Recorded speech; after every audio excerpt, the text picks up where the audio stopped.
Hey, everyone. How are you doing? Look what they finally got here at Tractor Supply. They finally got chickens that are not, that don't have the bird flu. Look at these little guys. Look at these little guys. They're adorable. They got barred rocks. They got bantams. You don't know what bantams are. They're the little ones that, they're little bitty gamecocks. They got Oppingtons. They got a crap load of Oppingtons.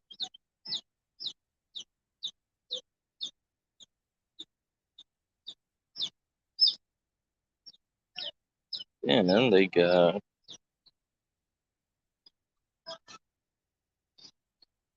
um, they got regular breed. Then they got Turkins. They're chickens that look like turkeys.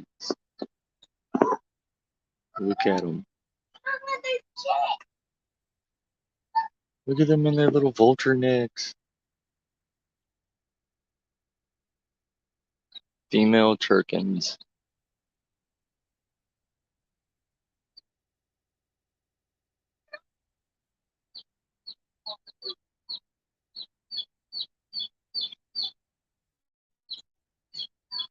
Look at these little guys.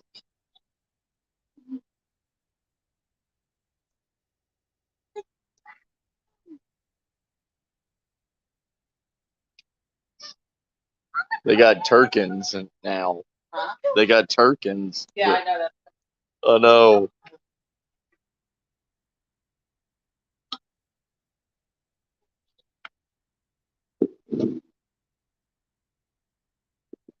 Wished I could zoom in for you.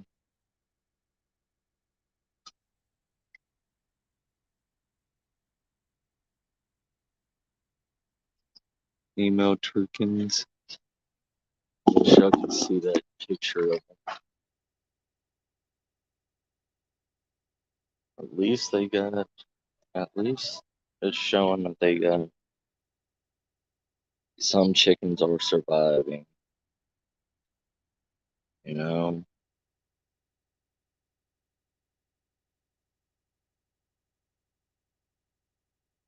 bantams don't look that healthy. If you can see,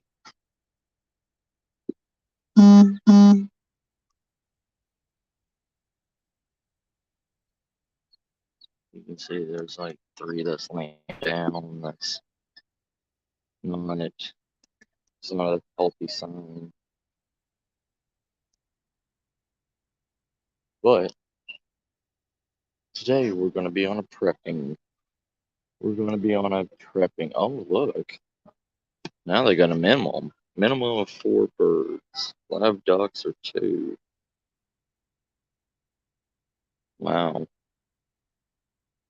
So that means the chicken shortage really is happening.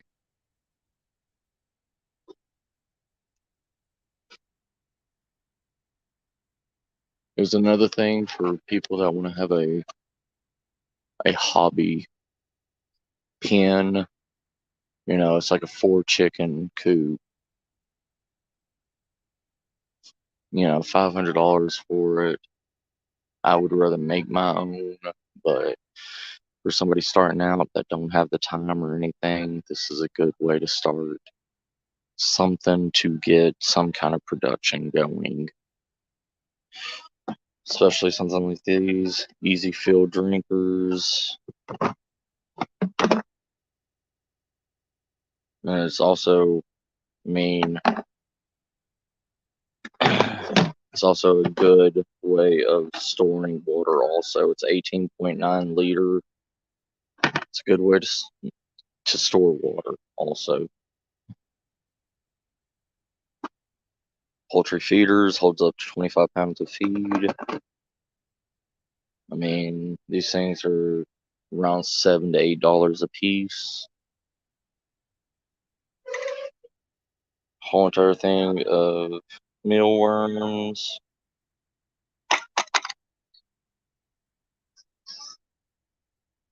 Hey, sneaky sis, how you doing? Did you see? Did you see the baby chicks? Look, they got turkins. Look at them. They got turkins in.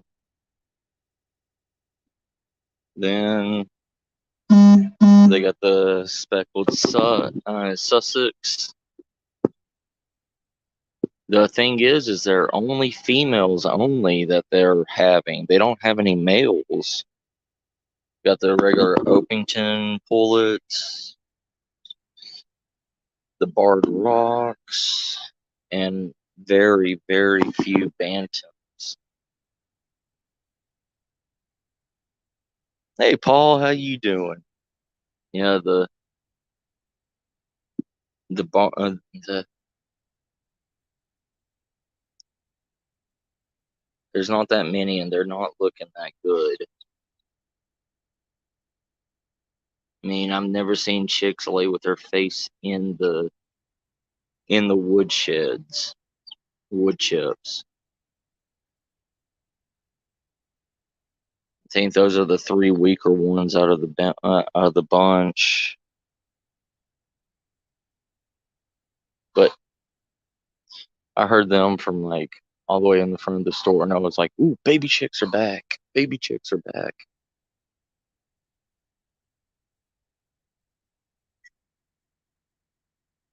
Yeah, there is a chicken shortage. Sneaky. It's not fake news or anything like that. It truly is. This is the first run that they've had in 3 months of chickens. For the last 3 months, they haven't had any. Hey, Paul, how you doing?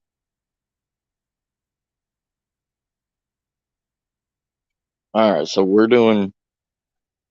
are on a prepping adventure, seeing what we can find and stock up for, um, because the world is not looking good at all. Not looking good. So right now, while you can, while civilization still has some stuff, might as well go ahead and start loading up. And here's the thing: what we were talking about the other day on one of my live streams is buy one of these 1.177 caliber, um, one of these 177 caliber air rifles. It shoots 1,200 feet per second with pellets. This thing is strong. It's almost the size of a 22 caliber. And doing this, you can save on. I mean, you can buy 6,000 BBs for this for $13 instead of paying, $20 to $30 for a pack of 50 bullets.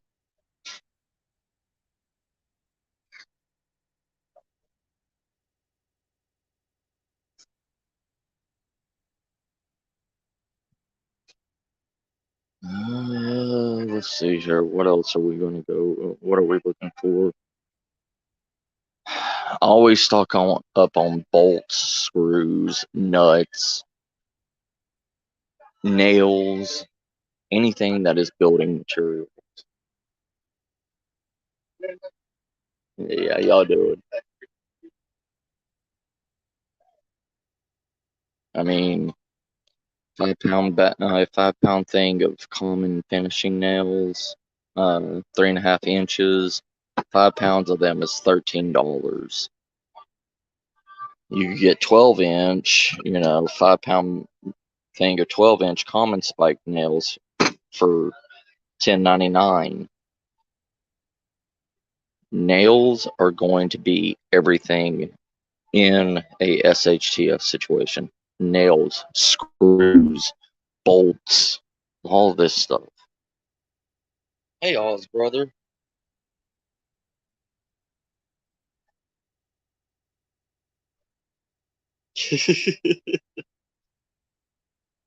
Right, Oz.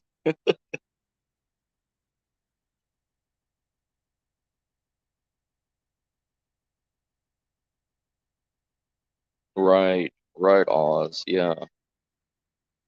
I mean, as you can see right now, because possums and raccoons and everything have been going crazy out here, they're out of everything for BB guns here, for air rifle guns.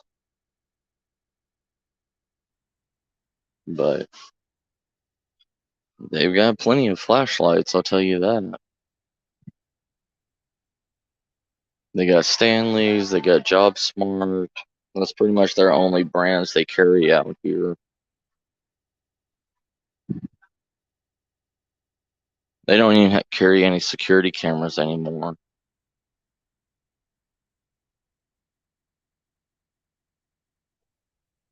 This is what I want. I want one of these elite generator and welders. This is a 2-in-1. It's a generator and a welder. So it does everything you need. It's a Hobart 225 amp DC welder and 11,000 watt generator all in one. Look at all the hookups it has on it. It's got a 240 watt. It's got 220 volts. It even has a 120 and a 240 volt CB1 main breaker. This thing is everything, and it's only $3,600 for this Hobart. You can do anything with this.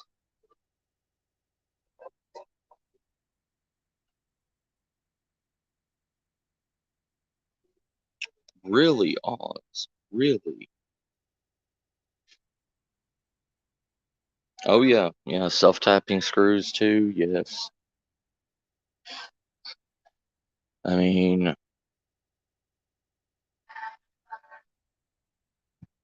here's the other generators right here. This is a $500 one. It's a 2000 starting watts, 1700 running watts. It's a 38-pound simple carry generator. It's got 11.5 runtime on a full tank. It's only 53 decibels on it. It's got cold weather start, clean electricity. It's only $500. Then you go up to, 5,000 starting watts, 4,000 running watts, 14-hour runtime.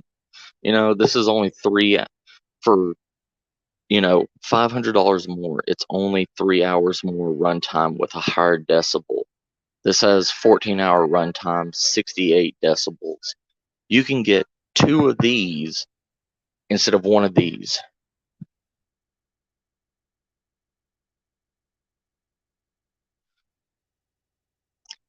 Here's a dual one. It runs on propane and gas. Got a 5-hour runtime on propane, 10-hour runtime on gasoline, but it's a 74 decibel generator.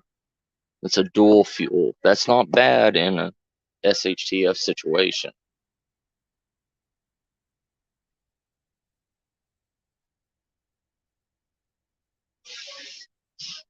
So weird that air rifles would be on a no-no list in Australia. That's insane.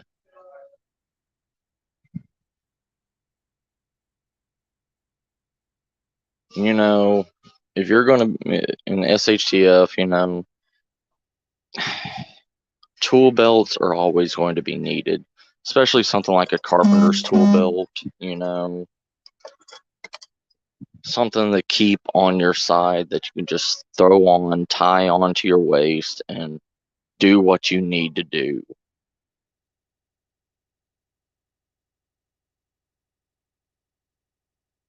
Always get one of these performance respirators.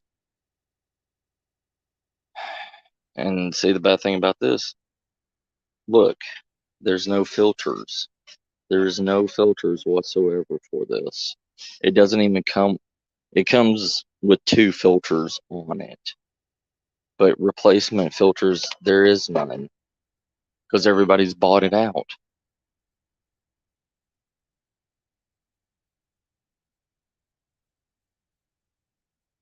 Oh, my lovely, lovely wrecking bar. 36-inch wrecking bar. It's pretty much a crowbar that mated with a rebar. Those things are amazing. Or you can go with one of these old school, one of these indexing head pry bars. It, ugh, it's locked up on. Yeah, there we go. See, you have to push in right here.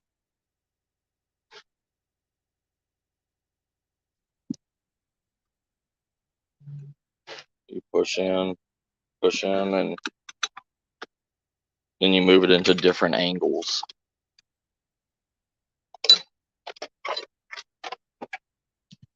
Always get a file set, chisels, and never forget to stock up on hammers. A good fiberglass 3-pound sledgehammer. This will come in a lot and help in a lot of situations, especially when you need to break in somewhere, you need to do something. And this is for Mr. Oz. All the tools over here.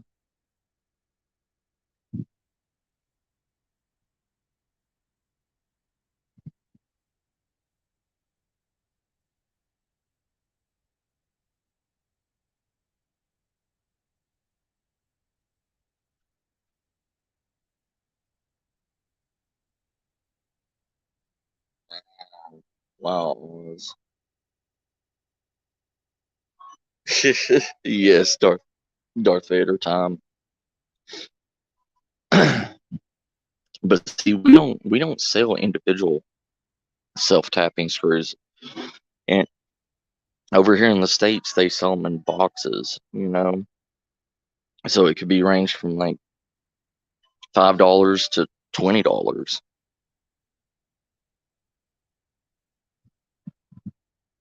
One of these fencing tools, like this was the first multi-tool before multi-tools. Okay, a Hammerhead fencing pliers. You can fix anything, you can twist anything, you can break it. I mean, it even has uh, uh, a breaker on the back of it. I mean, $17 for one of these. Yeah, it's not compact like a multi-tool, but it does the job. I mean, that's the cheapest one for a hammerhead type. Hey, Floxus, how you doing?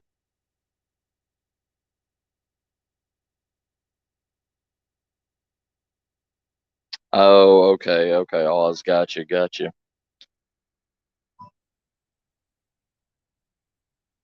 Dremels are a multi-tool that you can use for anything, so don't forget to grab one of these. Instead of grabbing a plug-in one, get more of a battery-operated one, just in case. And then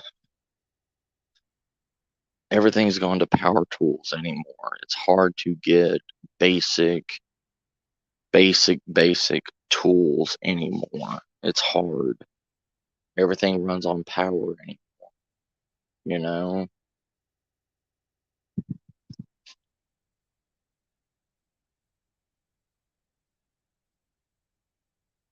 It's hard to buy basic hand tools unless you go to a secondhand shop or, you know, a estate sale or something.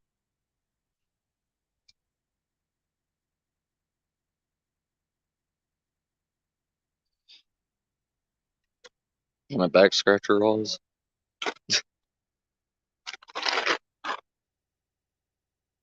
Impact nut set. Gear wrenches. These are the ratcheting wrenches.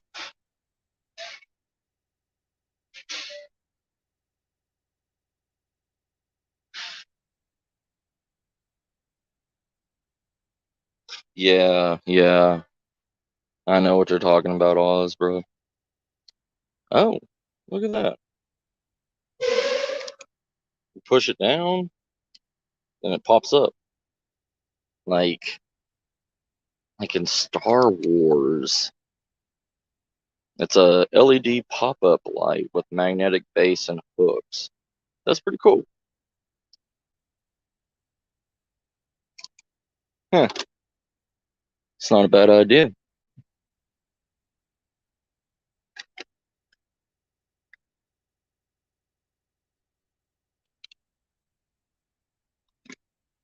Aluminum flashlight, 500 lumens, 3-hour runtime, 390 foot. It's not a bad one. And I love these. I love these gooseneck ratchets. I love them.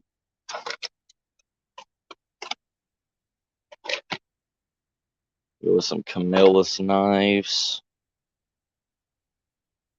And look, all this stuff that you can get over here, you know, farm and ranch, how to restore your farm tractor, chicken health handbooks, essential oils, mountain man skills, hunting, trapping, woodwork, and more. $17 for that. Joy of home distilling, the total knife manual, grow and use herbs, woodworking, old farmer's almanac garden guide, venison, grow your own herbs, ultimate bushcraft survival manual. Uh-oh. $29. How to build chicken coops, raising ducks, raising horses, keeping healthy chickens, raising ducks, the vegetable gardener's Bible, how to build animal housing, 60 plans for coops, hutches, barns, sheds, pens, nest boxes, feeders, sanctions, and much more. This is something you would probably like, Oz.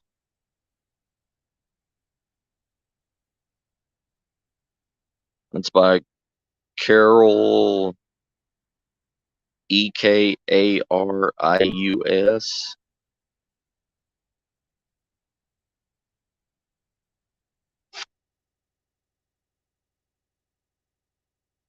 It's only $30. You could probably get it cheaper on Amazon, Oz.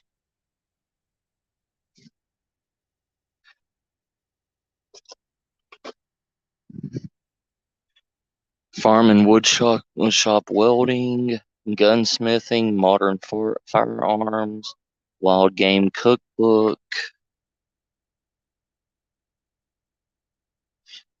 farm show magazine, encyclopedia of made it myself ideas, carnivore, killer cuisine, backyard chickens, farm made cookbook, vintage garden style,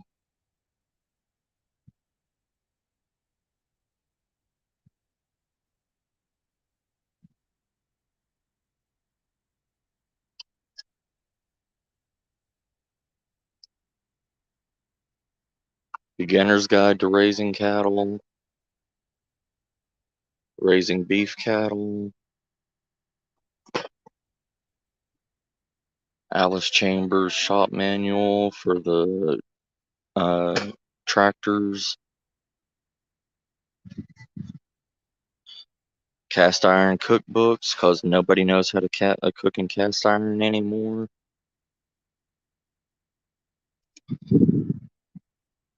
DIY bacon, sausage, and jerky.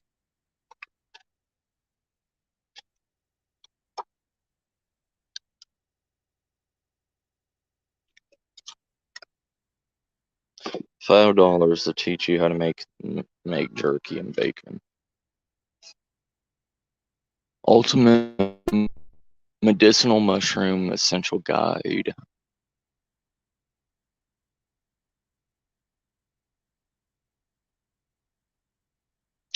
Mushroom Hunter, the complete mushroom hunter guide. Homesteading from scratch, raising pigs. Healing crystals. Growing great tomatoes. And how to build Shooter's Bible Guide to planning food plots so you can hunt and so you can make hunting areas, plants that lure deer in through June, drawing bucks from neighboring lands, sanctuaries that hold bucks all year round, clovers that survive severe winters, stuff so you can literally make hunting plots.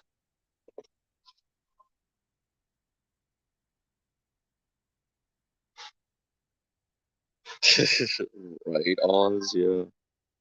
You don't really see vegans coming into this place ever.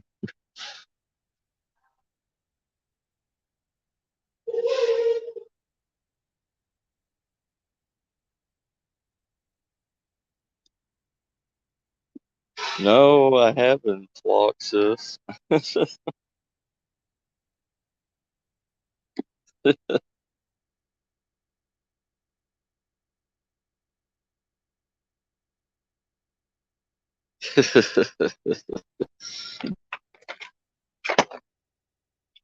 Good adjustable monkey wrench set.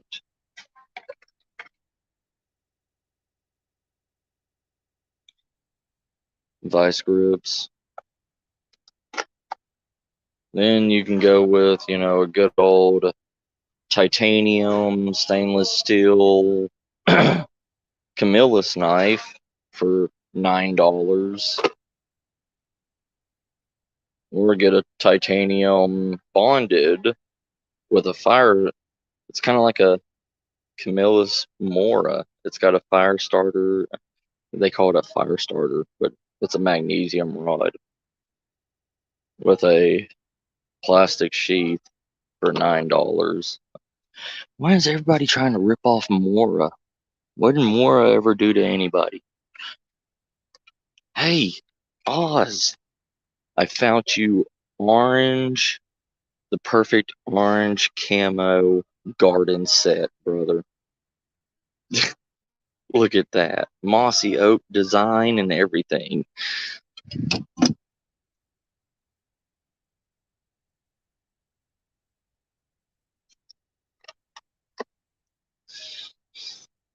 Look at that. Look at that cutlass style.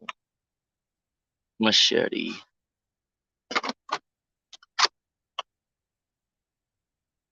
Then they got a hand grip saw.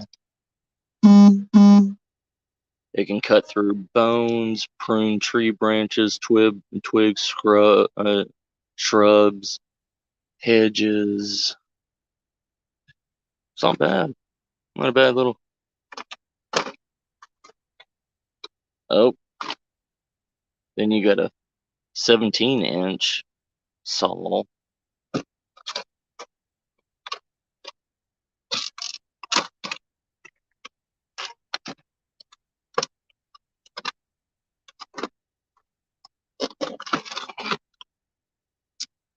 Multi-axe with pouch.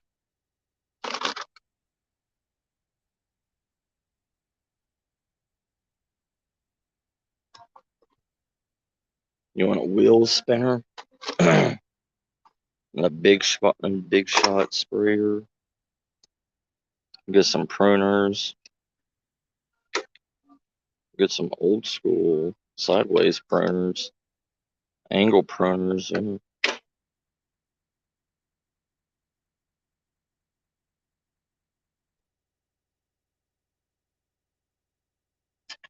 get an old school boot knife,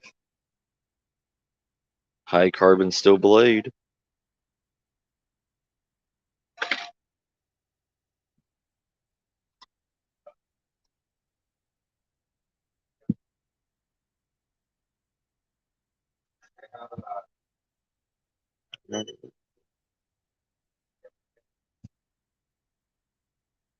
All right, let's go onwards to the next place and see what they got.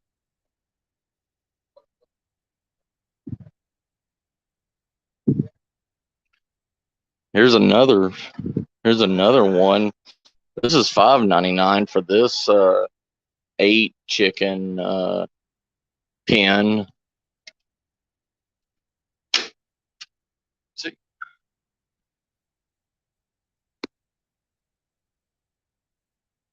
It's not bad. Not bad at all.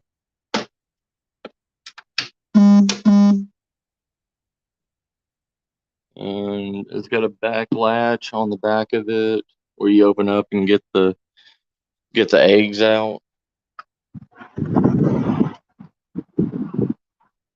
Uh-oh. I could just see Ozlander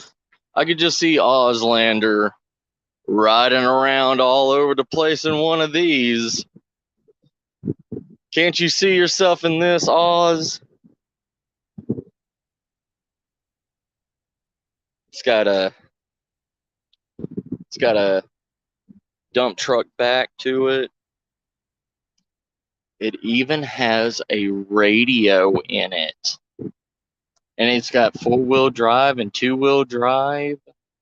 It's got turning. It's got high and low beams on it. This little bad boy ain't bad. You can drive that thing around all over the place. It even has cup holders for your brew. No, this is actual landscape.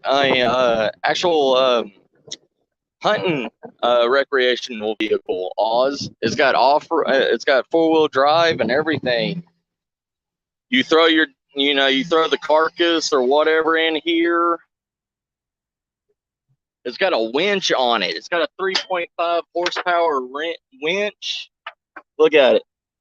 A Runvana winch on it. Look at that motor.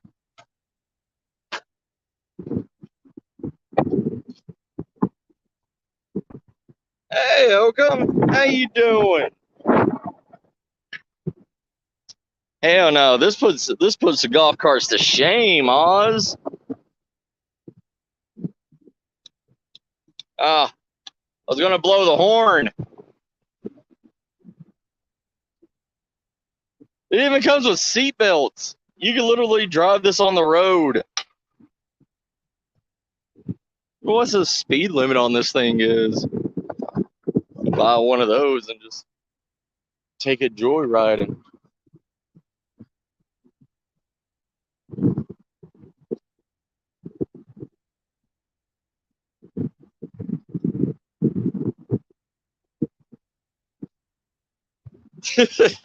Right, Oz? Look at this bad boy. Coleman makes everything. This is a Coleman four-wheeler. It's an ATV. It's a youth ATV, but I can ride it. I mean, the things that they make anymore. What you doing, Oakham?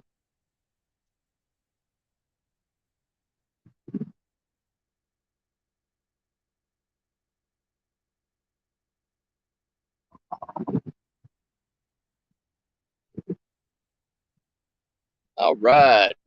So, this is just one place, you know? I mean, it's called Tractor Supply. It's an American brand. But, you know, the thing with a lot of stores now, it doesn't matter if they're American or what. If you go to their website, they will ship to you. They will ship to other countries, you know?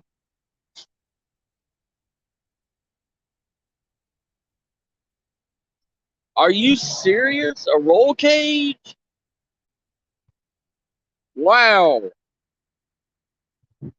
Oz, what happened to Australia, man?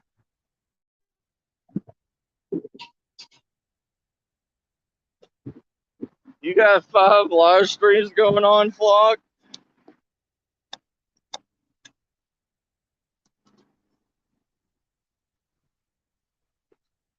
Thank you, sir. Thank you. Yeah, it's a 4-stroke Oakham.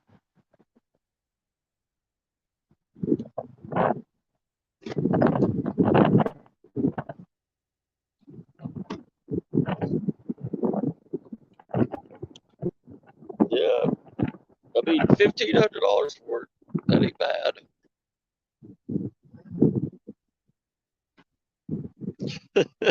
Oh, I'm looking very tough today. Oh, thank you.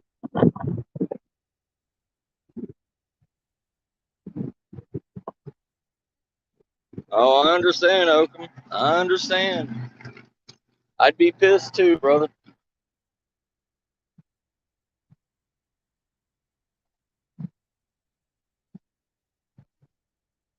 So,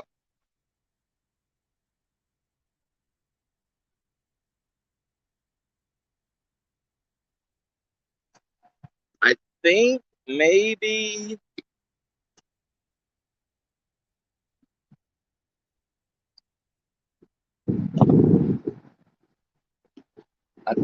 I can make it to Bass Pro Shop, I think, or Cabela's.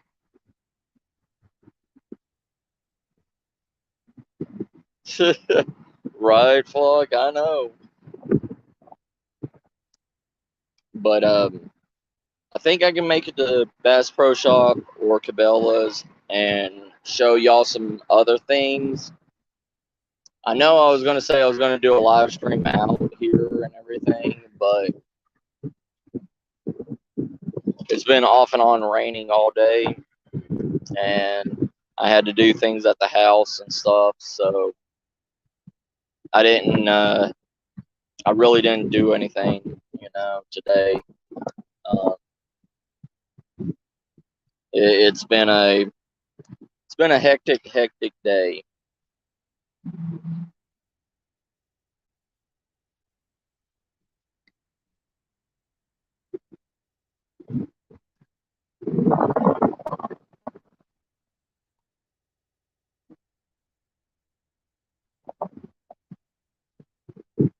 But I wanted to take y'all to a local place over here, um, called Buck and Doe, and it's really a hunter's paradise. Yeah, It's usually hot and dry out here, but the last couple of days it's acting like it wants to rain. I mean, don't get me wrong, I like the wind, but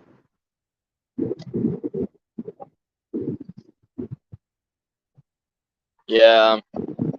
I mean, hey, Christy, how you doing, sis?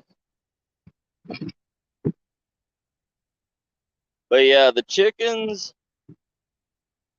are struggling. The chickens are really hard to keep going right now. I mean, we haven't had a supply of chicks in 3 months, and we just now got chicks, and it's barely anything. Oh, we're doing a prepping adventure, seeing what all's out, and what we can find on the cheap.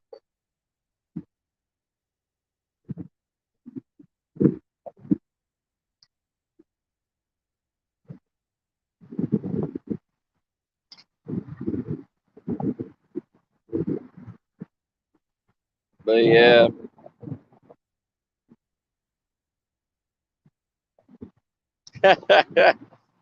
uh, yeah, yeah, I can get you deer jerky, sis. Do you want store bought deer jerky, or do you want Matthew's personal deer jerky supply? Because I make my own. I make my deer jerky out of Axis deer. Yeah.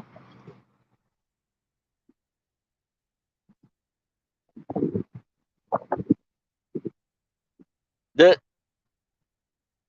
all right. I got like 4 different flavors. I got a blackened Cajun spice. I got a lemon lime zest.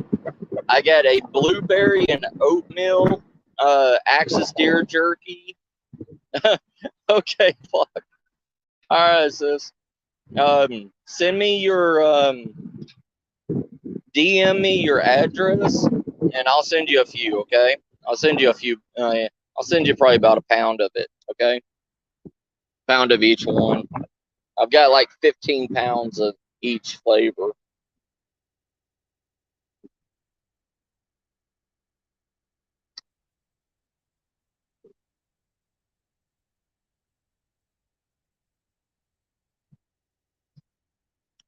But like what I've been telling everybody, y'all need to stock up on your. You need to stock up on your seeds. You need to stock up on your livestock if you can get livestock. You know, you have if you have an area to where you can. I know a lot of people live in certain states where they can't where they have like HOA fees and stuff like that. You know, it's really a hard thing to try to raise livestock. You know.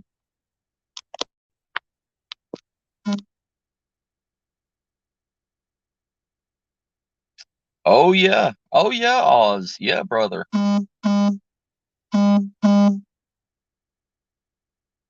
Okay, Flock, I got you, sis. Yeah, yeah. Well, you can do that with any kind of jerky, Oz. I mean, you know this. I mean, there's no sense of explaining it to you, you know. But it's good when I make chili and stuff, or I make my beans. I grind up. I put the meat and everything in a meat grinder and make it like deer ground beef.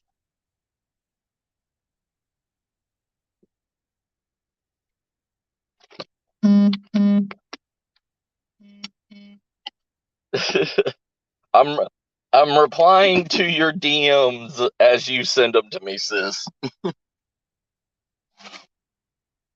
Yeah, it's fine if you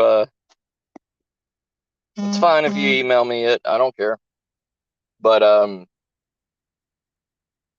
yeah.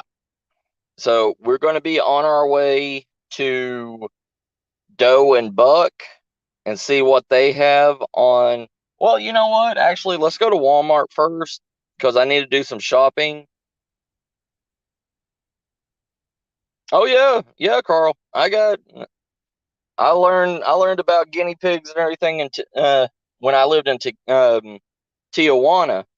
So when I was in Tijuana, guinea pigs is like a delectable, like a delicacy. You know, it's they're good, especially if you raise them. Don't let them, run wild or anything. But if you've domesticated guinea pigs, they're good. They're just like rabbit. I mean, there's no difference between a guinea pig and a rabbit.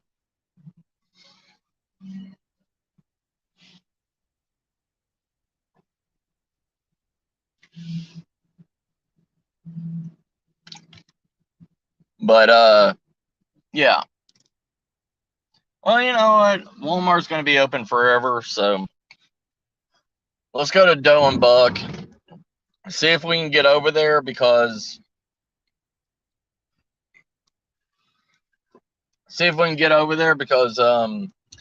they're doing road construction and everything. So let's see if we can make it to Doe and Buck and show you the stuff. How you doing, Carl, brother?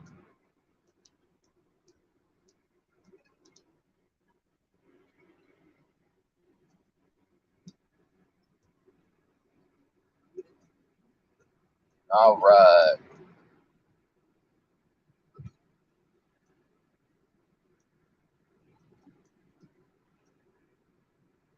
Sorry, I'm driving with the window down because my AC motor went out in my car. I got to get it fixed.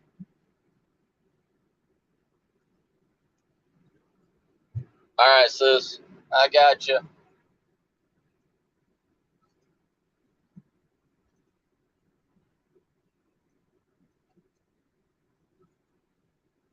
But that's one of the things, I don't know how it is in other countries.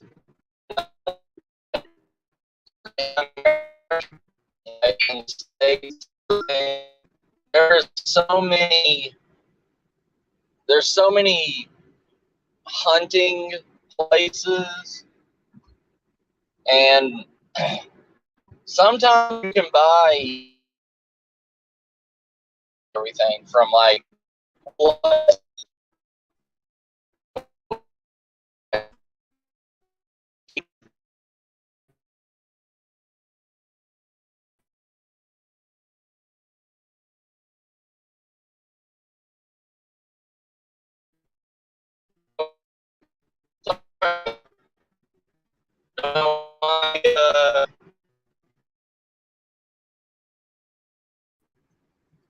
right, no problem, sis. I got you.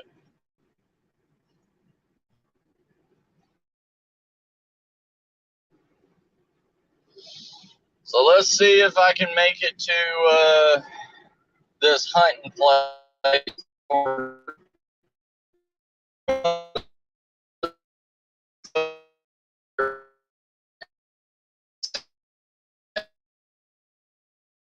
Screwed, maybe not. I don't know. And I know Bass Pro Shop would be closed before I make it there. I was trying to do this earlier, but life got in the way, Y'all know how it is.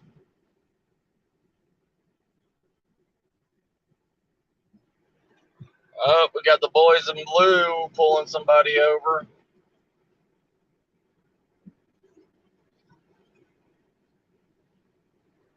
Old red and blue.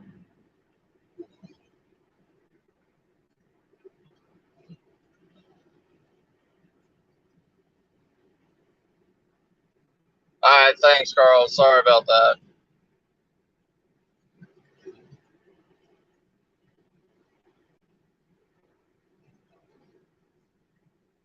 We're gonna try to make it to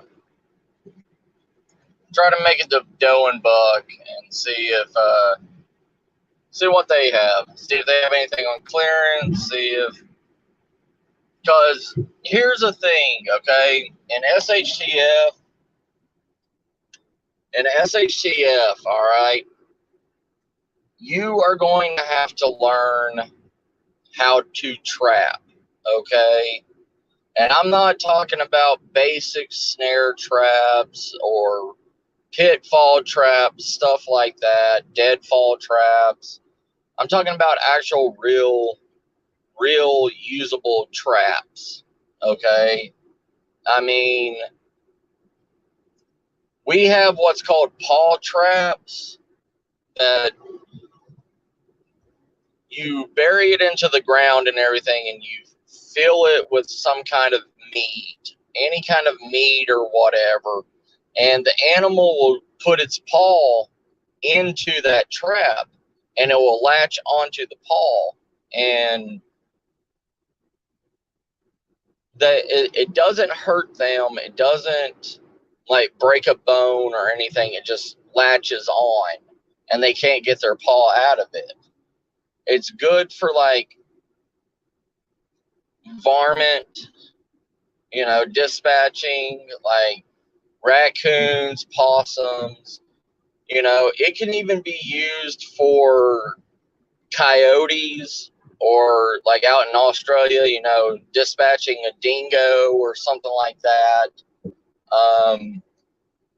There's more and more humane traps now than there was 100 years ago. You know,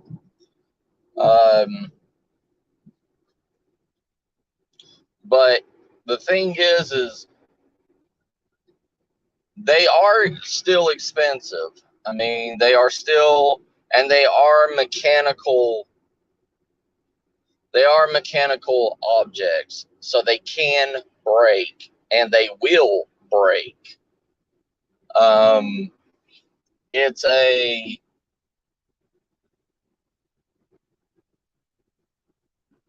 I mean, it's not going to break, 2 weeks down the road, but if you leave it in a shed or something like that, because it's all made out of carbon steel, and anybody knows that carbon steel rusts.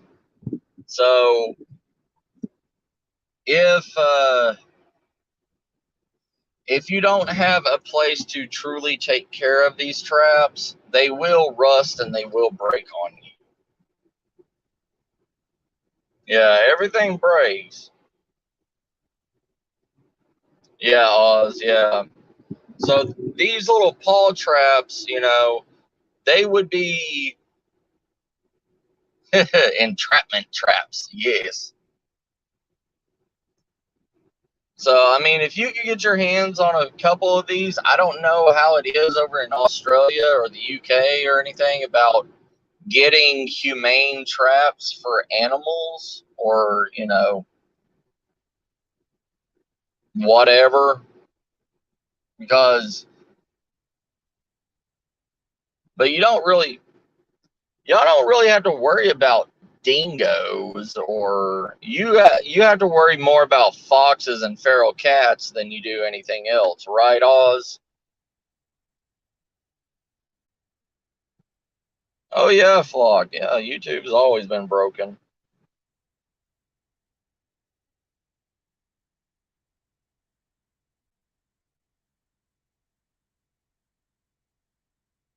Yeah, yeah, Oz. And they're breeding with other wild animals out, other wild cats and stuff like that.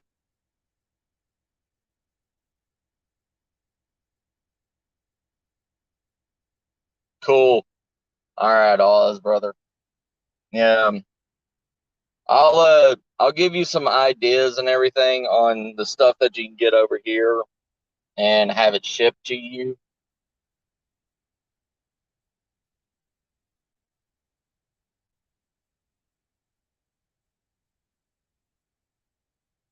But that's the thing, you know, prepping isn't just food and human survival gear.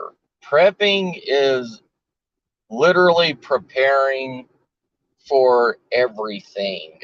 That's that means traps for wild game. That means, you know, any way to be able to procure your meat. It's all kinds of stuff, not just camping gear and cookware and knives and stuff like that. It's stuff for your survival throughout time, you know?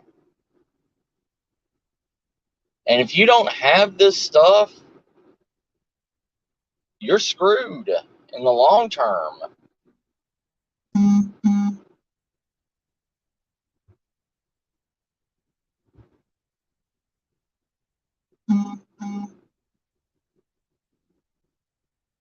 Yeah.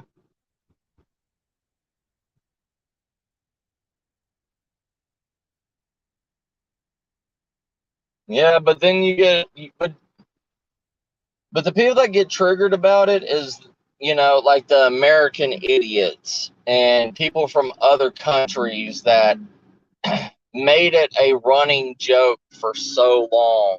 Like like the bastards on SNL and, you know, news medias and stuff like that. They were the ones that made it into a running joke pretty much.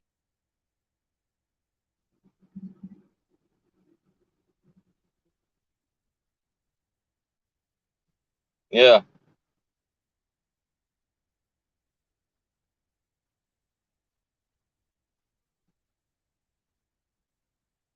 Yeah, she was in there for a few years. Yeah,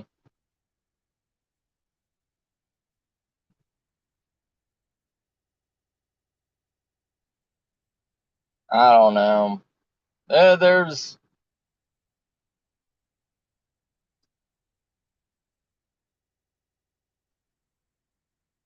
so much stuff that needs to be discussed about prepping.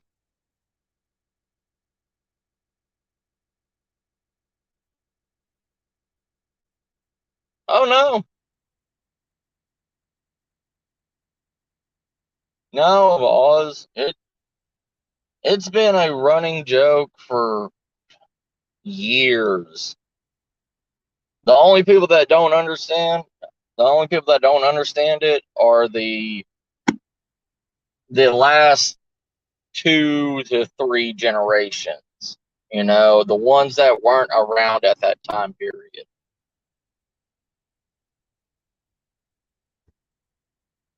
But yeah, this world is crazy. It is.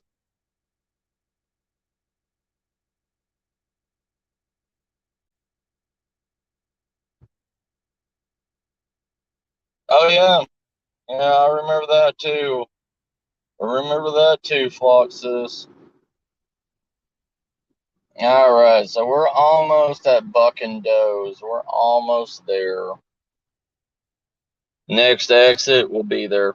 Hey, Gigi, how you doing, sis?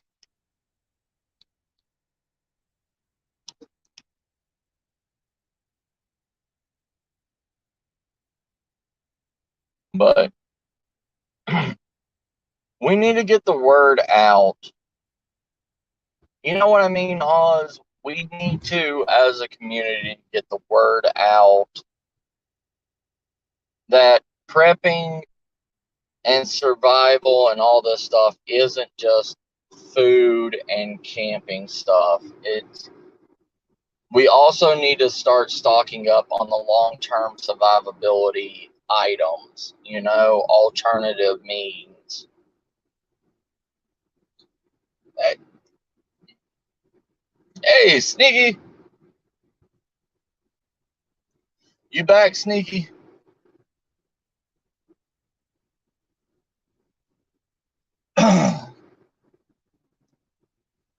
All right, so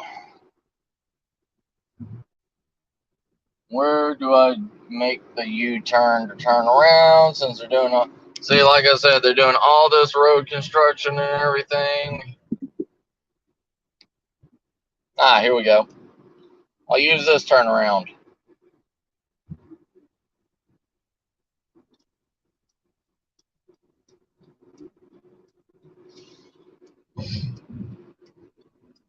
But if we can get people thinking that SHTF is more than just having food in your pantry and camping gear.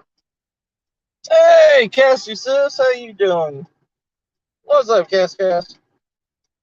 Love you, girl.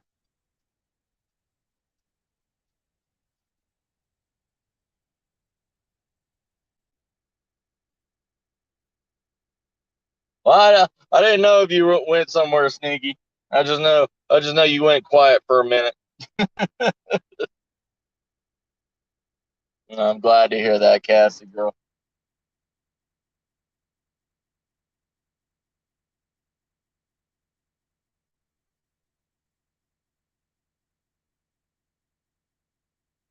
I couldn't even use my running joke that I have been using, like with those chickens, because they were all females. It's like, couldn't even say that there was a bunch of cocks in a cage, because they were all female chicks.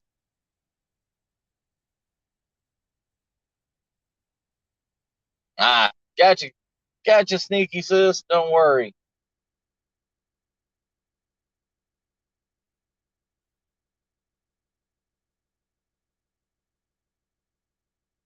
But yeah, if this red light will hurry up.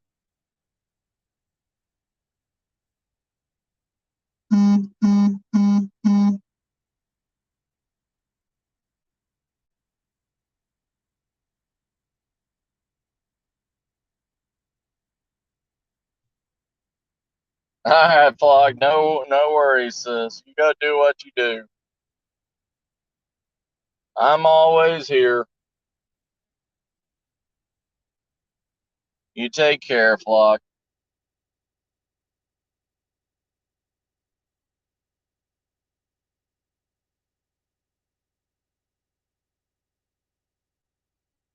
I know, right?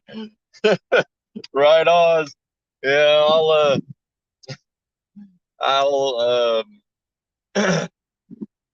I'll take a cut out of it and everything, and I'll go make a little make a little snippet out of it for the peep show.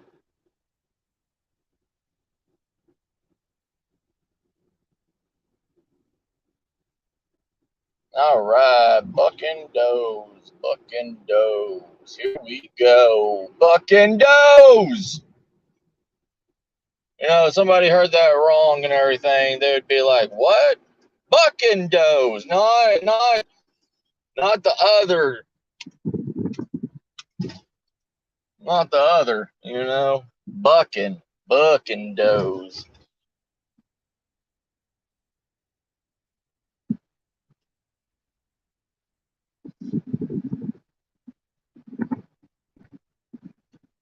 Damn you, buck and does.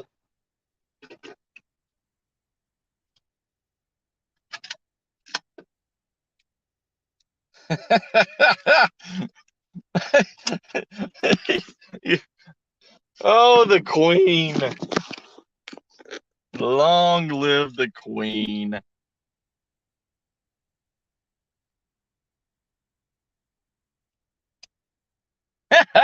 No problem, Oz. I understand, brother. You have a good one. Happy wife, happy life, sir.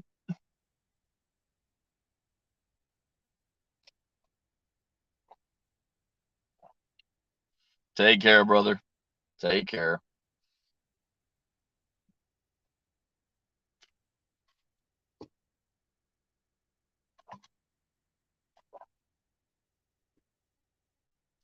I don't know. I don't know, Carl. Miss Elizabeth has survived. Miss Elizabeth has survived more wars and plagues and everything than anybody alive combined has. You know what I mean? Yes, yes. You always got to keep the wife happy. Ain't that right, Cassie? Cassie. Cassie. Cassie. Cassie. Are you there, Cassie? Speak to me, Cassie. Speak to me.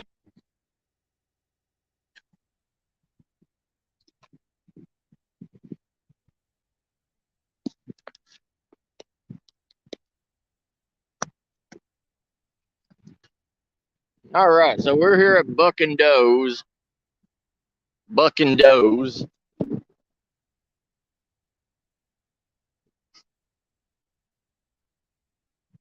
I'm going to go up in here. We're going to see what they got.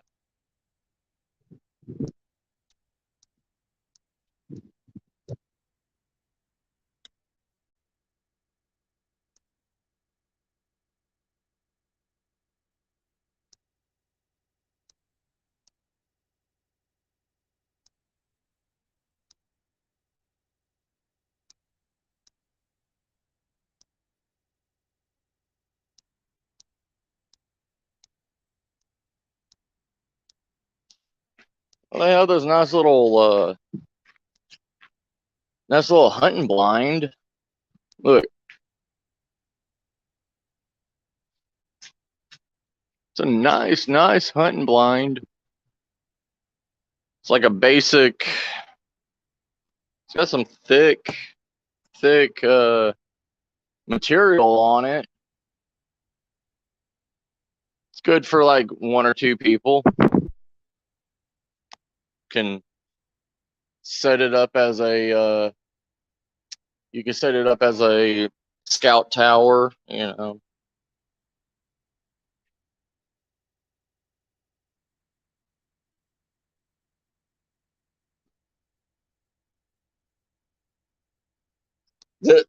Right. Right, Carl, brother.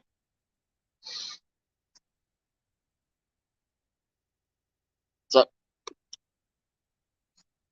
let's get this on my ugly mug and let's flip y'all around.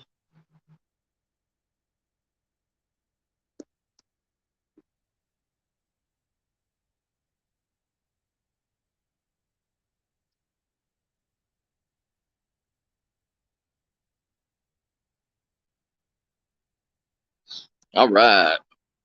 So out here, other things you need to prep for SHTF, anything like that. These things are called Cowboy Grills, okay?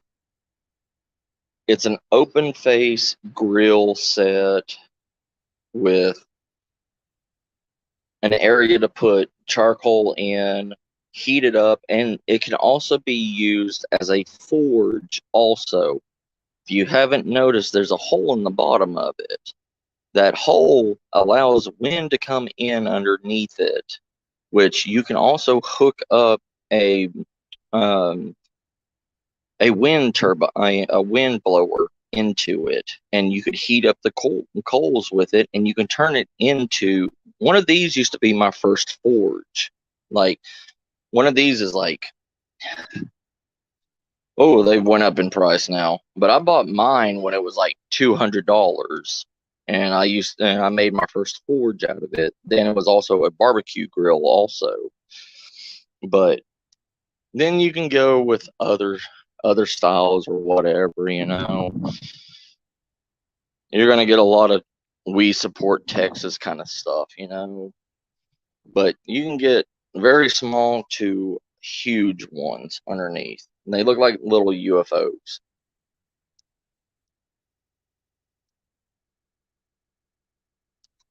Really? Really? That's crazy, Carl. I don't see. It's just a simple metal holding area for charcoal. Then you put this grill on top. Put this grill on top. You can cook off of it, or you can just move this around, move it over to the side, and you can do your blacksmithing in it. This is a multi-purpose item for your castle. Yeah, it's so hard for me to think of any other country that doesn't have something like this, you know?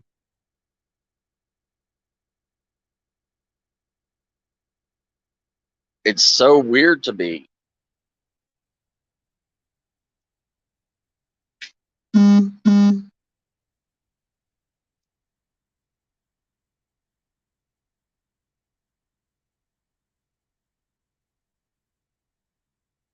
But these are the same things. You could just take this out like it's nothing and do the same thing with it, you know? And if you're a real, if you're an amateur blacksmith, you can use this outer ring and everything to hold all your tools and stuff, all your prying tools to bring it out of the forge. It's a multi-purpose platform.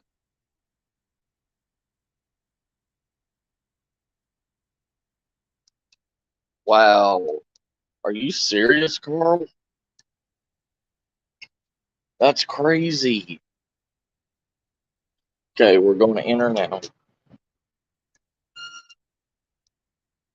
Doing good. How about y'all? Oh, that's good.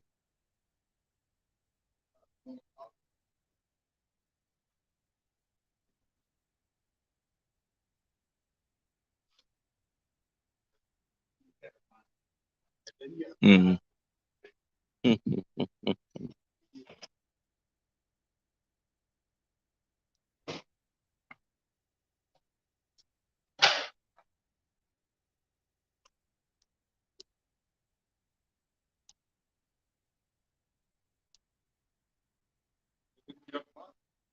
Nah, I'm gonna be in the market for another 9mm here soon. I was just checking out y'all's prices and everything. I do security and I'm a level 4 security, so when the time comes.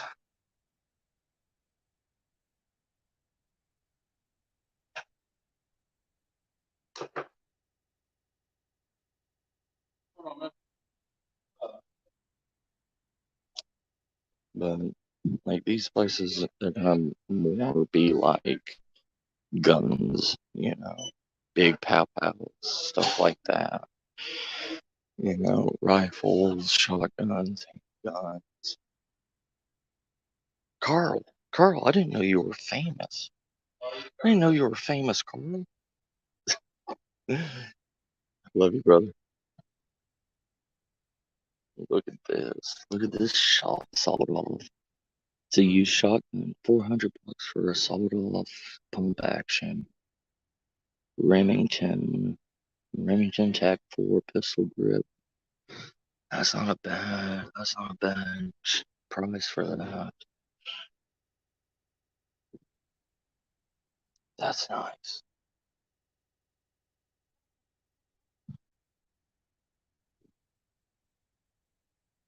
And then, custom grips, recurve bows, basic recurve bow for 129, 119.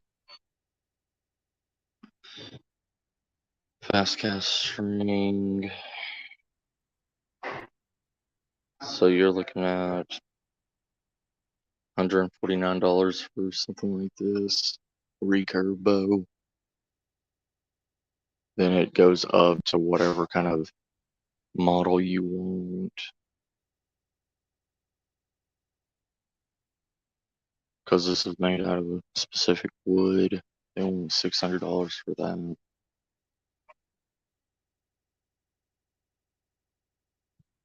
Be better to get something like this for $149. It's nice. Or one of these for $119.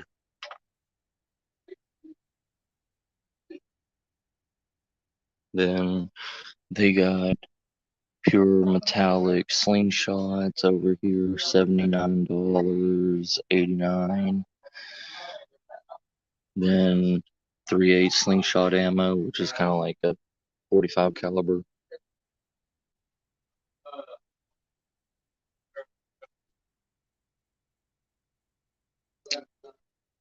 And this is something that a lot of people are using, the paracord rifle straps, because it's a multi-purpose tool.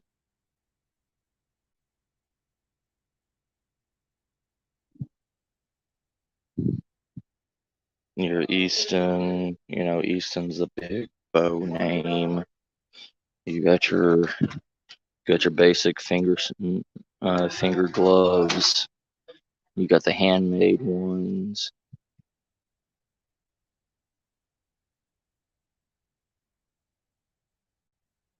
Then you got pistol grip crossbow. These are nice. $65 for one. 50-pound draw.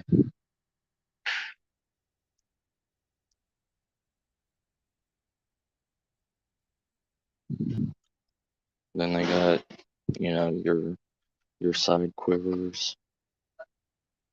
Then,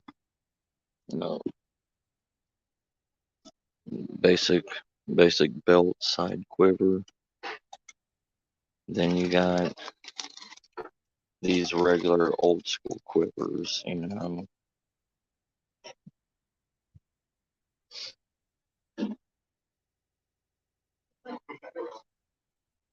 You got crossbows, compound bows.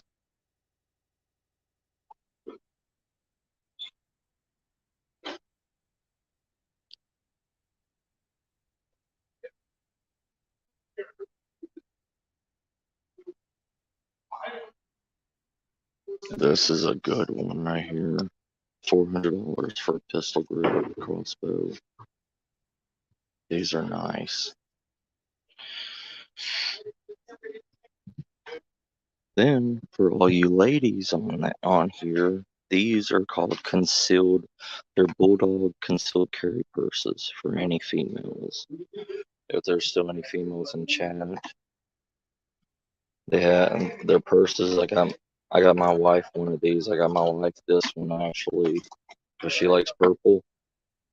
So I got her that. But it has a gun holster and everything in it, and it's just like a regular purse. All different kinds of arrowheads. Small game arrowheads. You need to stock up on these because it hits in the middle and latches into them into a tree or on the ground, whatever.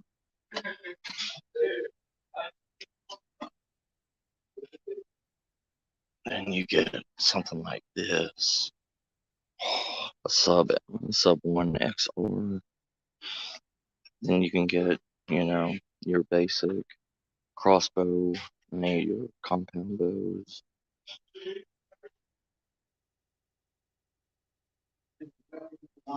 Less lethal protections. These are ball rounds.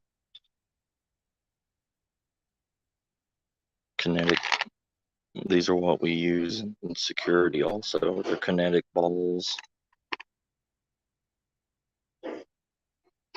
You can get one of these for $400. I mean, if you have a fear of killing somebody, you can get one of those if you feel like.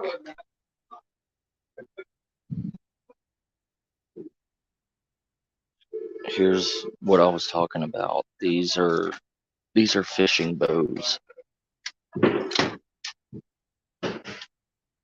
These are good fishing bows.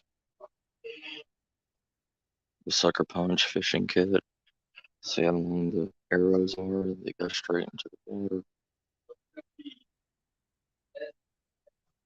You can get multiple different styles.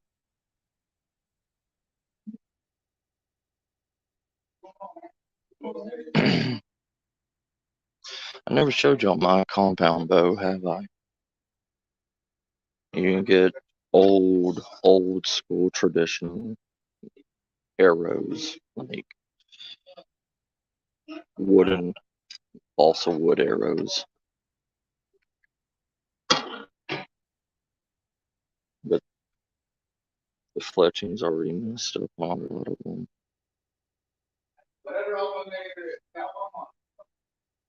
They have cigars here. It's kind of bougie out here.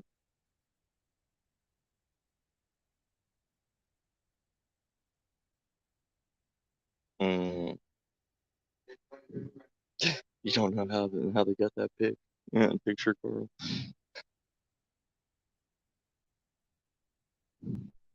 Yeah. Right, Carl. That's what I'm saying too. Then over here is going to be more of the hunting, clothing, and Carhartt stuff. I mean, it's not really a big store out here. But, show the females what they can carry. Like, here's another concealed purse for females. It's got deer skin on it, cowhide. Like this is cowhide.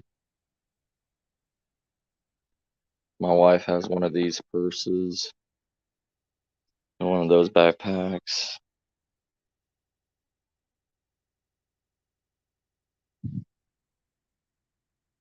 But yeah, they got an assortment of things in here. Nothing too.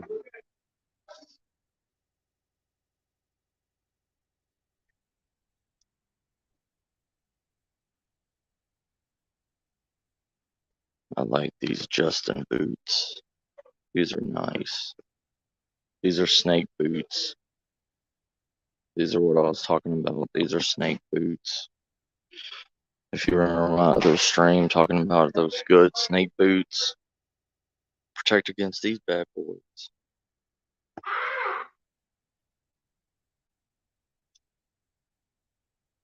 These things run like $400. And I need to get a new pair of these boots.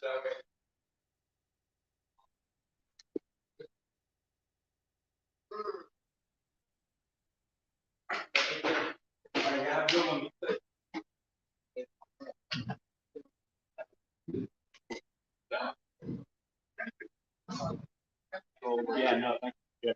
Do y'all buy used bows? Y'all don't buy used bows. You just buy used things. We don't even buy. We put them on consignment. Oh, consignment. Okay, cool. All right, thanks. Yep.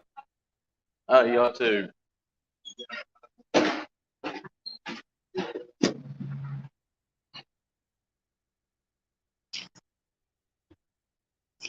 On consignment. So that means they hold them. When they sell them, they take a percentage out of it.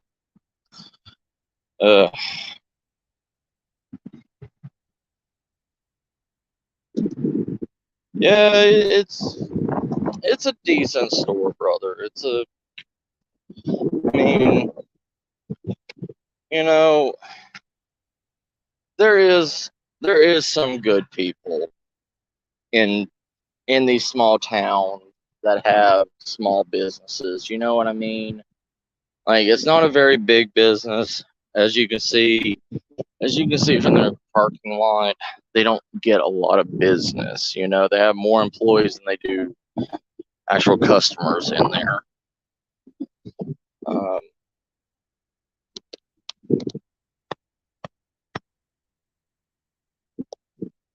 But I got a few handguns that I need to need to sell. I thought they bought it straight out, and I don't want to go to like a pawn shop. You know what I mean? Because pawn shops will completely rip you off.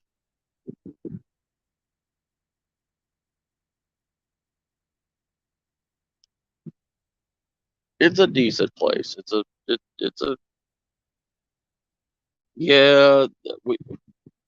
We live in Military City. I mean, there's a handful of army supplies, army surplus shops out here, but they're all going to be closed right now. They close around like 4 or 5 o'clock. They open up at like 7 a.m. Close around 4 or 5 p.m. But our army surplus stores and navy surplus stores and everything are nothing like what. See, like the UK doesn't have stores like what I just showed you, but it's kind of the same way with our army surplus. Our army surplus is nothing like the UK surplus stores, you know. They they stay in business by doing online sales. Like they have online closeout sales, they have stuff like that, and then a lot of females and stuff come in and buy, like I showed you, those purses. Those purses can range from $75 all the way to like $300. Sneaky.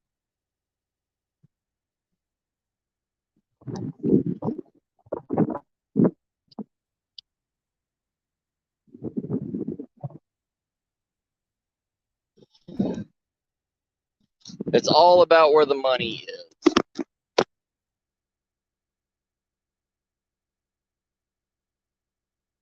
Yeah, that's one of the problems. That's one of the problems, Carl. Oh, you're good, Sneaky. You're good, sis. I mean, they need a business front in Texas. Um, the thing is, if they don't have a business front, they are considered an online business only. And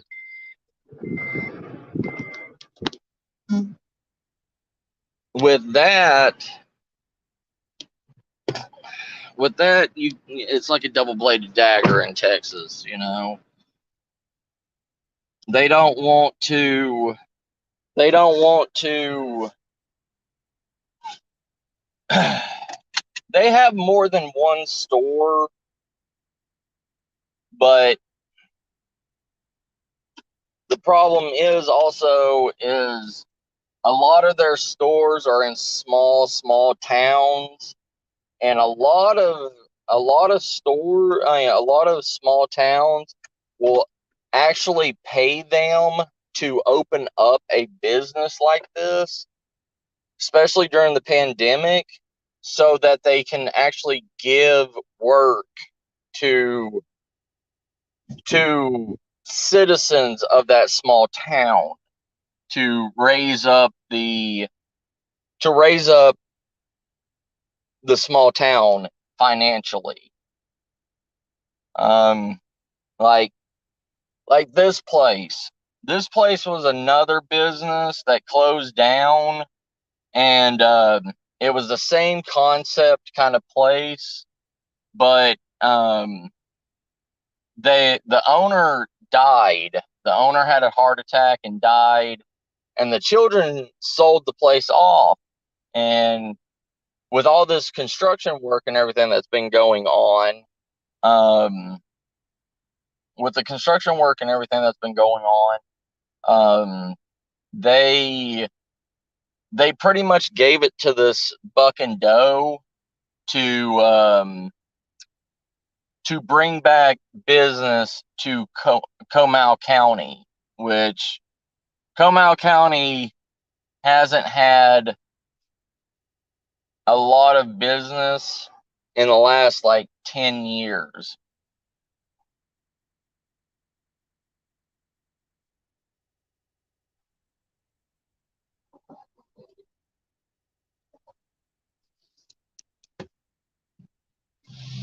It's like when a major, like a major company comes into a town or a city or something like that.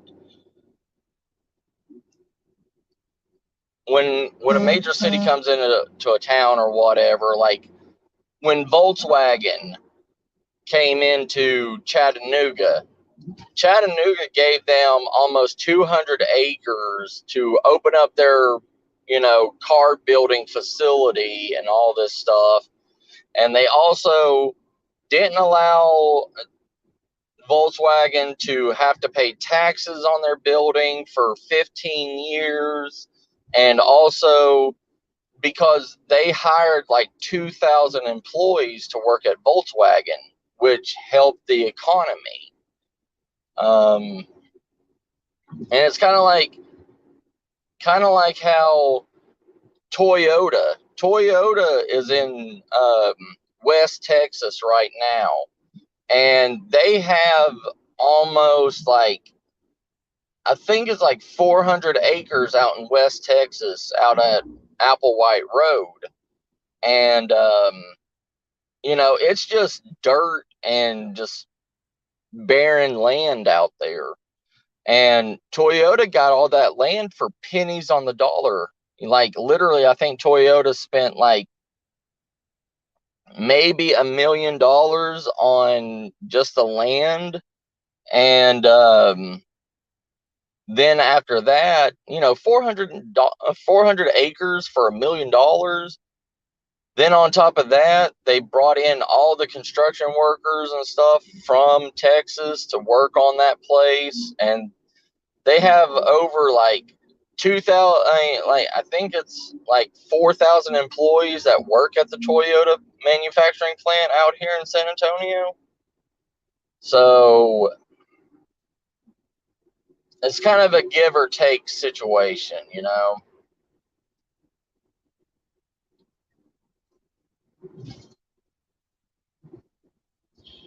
Yeah, I got some sleep, Sneaky. And that's how these big businesses survive, Sneaky. Like these big businesses, they quote unquote give to the they get to the economy of the town, like they hire in employees from the state, from the city, to go back into the city. All their taxes, everything gets put into the city. They get paid good, and that comes back flowing into the city. Whatever 10 or 15% of the sales or whatever that Toyota makes goes straight back into the economy. And that's why they can buy and get stuff for so cheap. And then the city works out, weird stuff with them. Like you don't have to pay land taxes, you don't have to pay business taxes for X amount of years or anything like that. Then, like Toyota makes a Texas brand Tundra truck that is Texas tough because it's literally made here in Texas. And, a lot of Texans that support Texas buy those brands, buy those specific brands. Like Volkswagen makes a specific Tennessee brand, make a Tennessee branded Volkswagen car, and it's like Tennessee made. Yeah, it's a good thing. It's a good thing, sis. But you know, But they don't give that same stuff to farmers. They don't give that same stuff to people that are actually making, that have been building, that has a job here, that has a purpose here, like Texas ranchers, people that, you know, sell the meat of their cows and everything. They get screwed over by the Texas government all the time. But local farmers, ranchers, stuff like that, they always get screwed over because they're not a big business. You know what I mean? So that 400 acres that Toyota bought could have been farmland, but no farmers could afford that land because they wanted too much money for it with the uh, Farm Bureau. Farm Bureau wanted like $22 million for it. So it's good, but it's not good.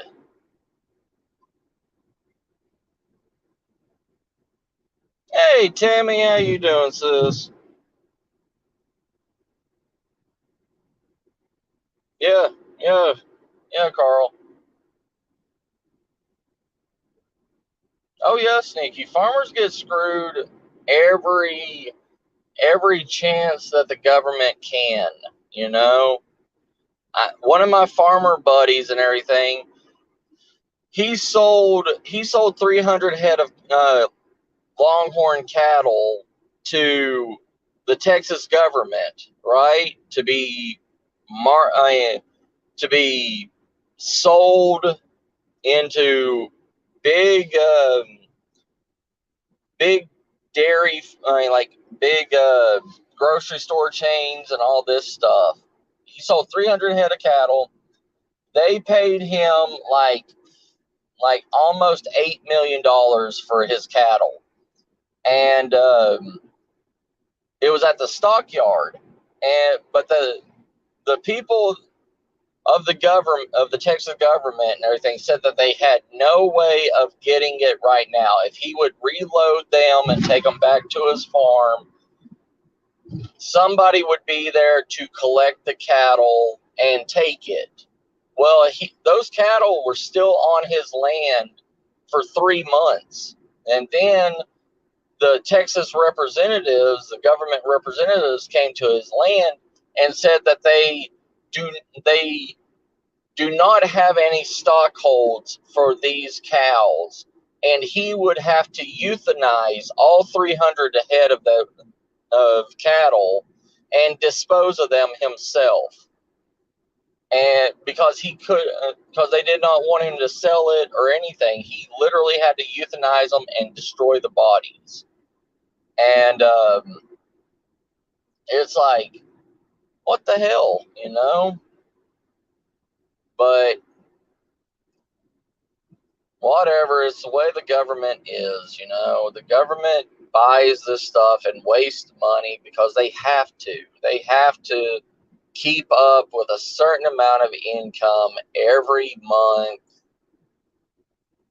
to look good so they can still continue to get the government funding for whatever.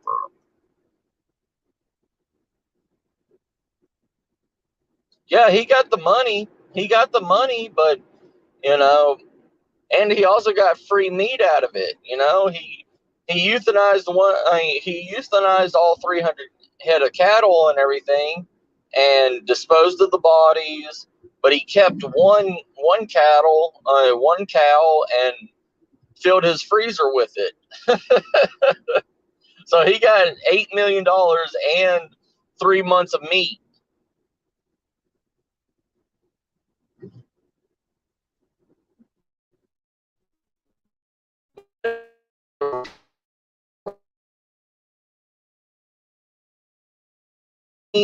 Money only buys so much. Money money is only here for so long. And if we keep destroying our resources like the government did with my friend. That's why we're in the epidemics that we are right now. That's why we can't keep up with distribution. That's why our chickens are sick and we can't keep chickens.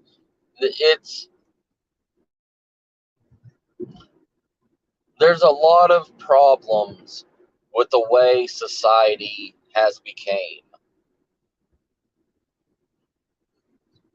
And you know, it's hard, and it's going to get harder, you know, especially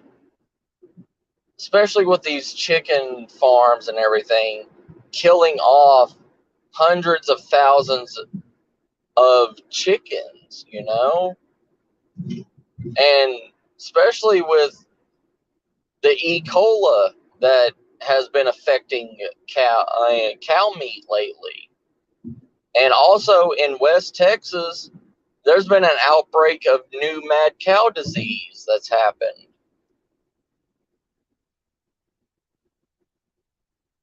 Oh, is it missing on the screen? Well, hold on. Is that better?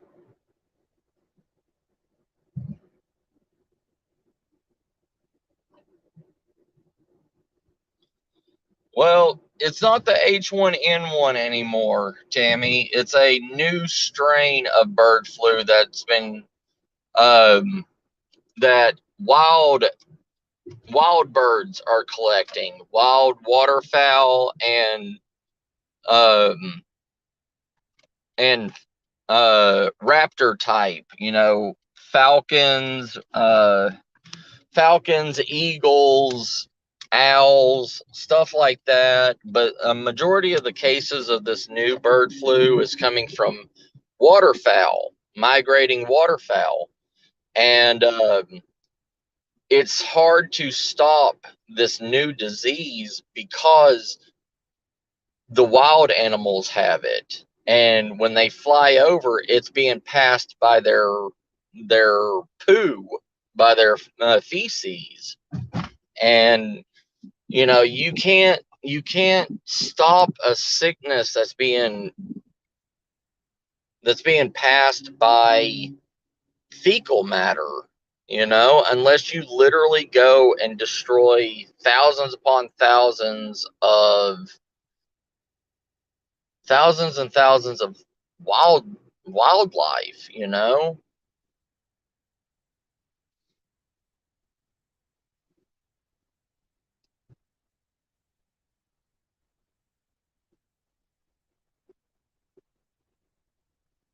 Well, actually, Carl, there with this new strain that's came out, one individual in the UK has caught this new bird flu, and it was a man in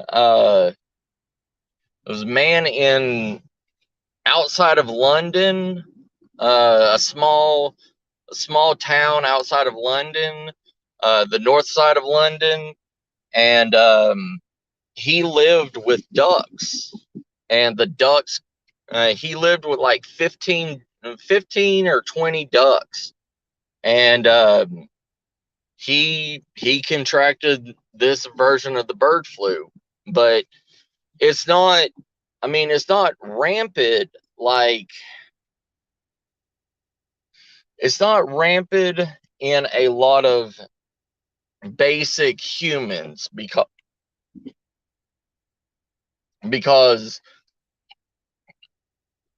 basic humans don't have chickens, don't have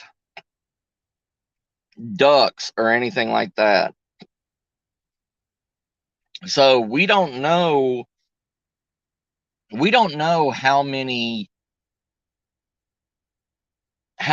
other races in this world that do carry these animals. Like, you know, here in Texas, a lot of Hispanics have a lot of fighting chickens, They also eat those fighting chickens too.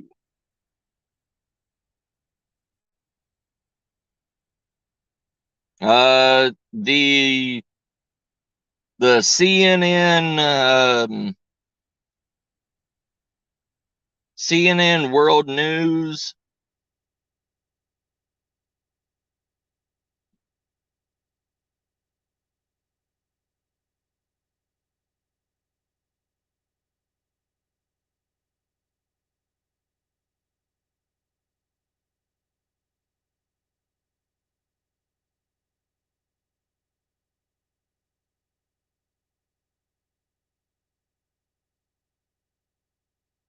Yeah, yeah, Sneaky. Nobody knows. Nobody knows right now, Sneaky. Nobody, because there's only been one case of it, but like I said, there is a lot of people, like what happened with Prudent, okay? Prudent Chicken in um Virginia, I want to say. They their whole entire flock, 5.2 million chickens of their flock got sick, and they euthanized that whole entire flock, 5.2 million people, and they had all the employees clean out the chicken pens and all this stuff. And then what did that company do? That company laid off all 200 of those employees because there was no chickens to have employees to work for, to work for them, It's, I'm not telling people to fear this. I'm not telling people to fear the sickness itself, because it may not even affect us. The original H1N1 didn't affect us, but what this disease is doing is affecting our everyday food. It's affecting the progress of us carrying on. It's going to get to a point where we are not going to be able to have chicken anymore. It's going to be a point where every chicken that is born in a chicken processing plant is going to have to be tested. Every egg that comes out of a chicken is going to have to be tested to see if that egg has contaminants of this new sickness. It's not going to affect us sickness wise, but it's going to affect what we eat, how we eat. We may have to overcome this sickness by cooking chicken a different way to be able to kill the disease that these chickens have. You know what I mean? It's the long-term effects.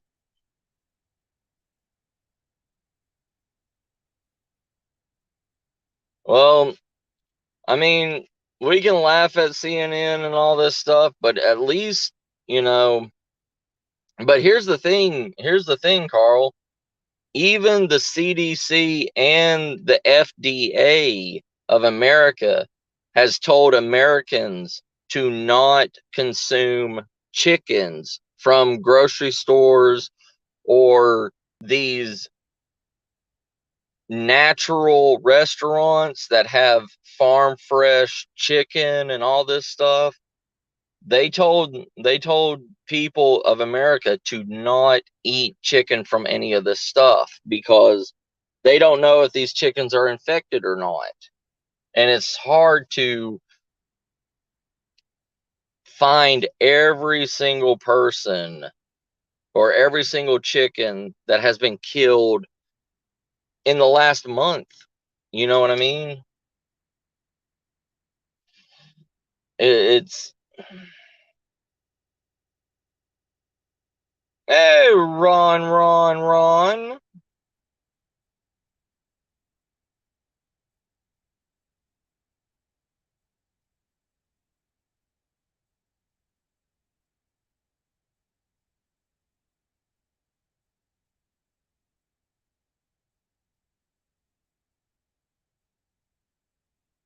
Yeah,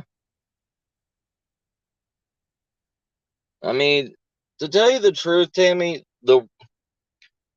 there is too many people to supply and demand. You know what I mean?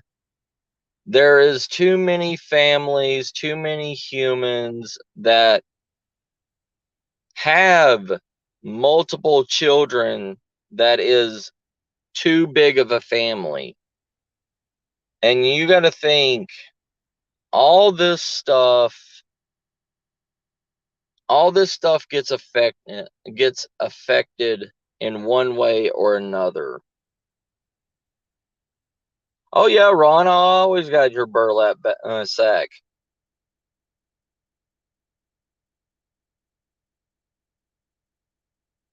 Uh, I, you know me, Carl. I take everything with a grain of salt. But the thing is, brother,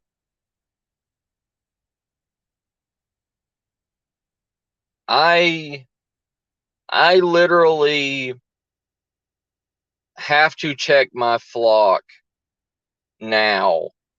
Anybody that has chickens or whatever has to get their flock checked by the CDC disease whatever package that they send out. And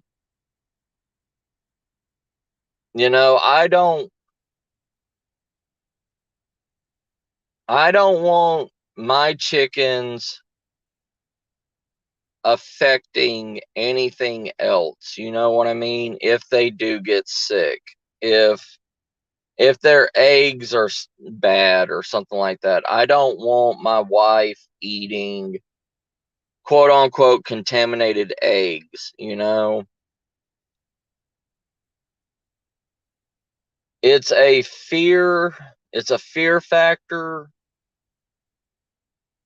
but it's also I'm protecting my family. And we see it every day. I mean, the prices of chicken has risen. The shortages of chickens have risen. It's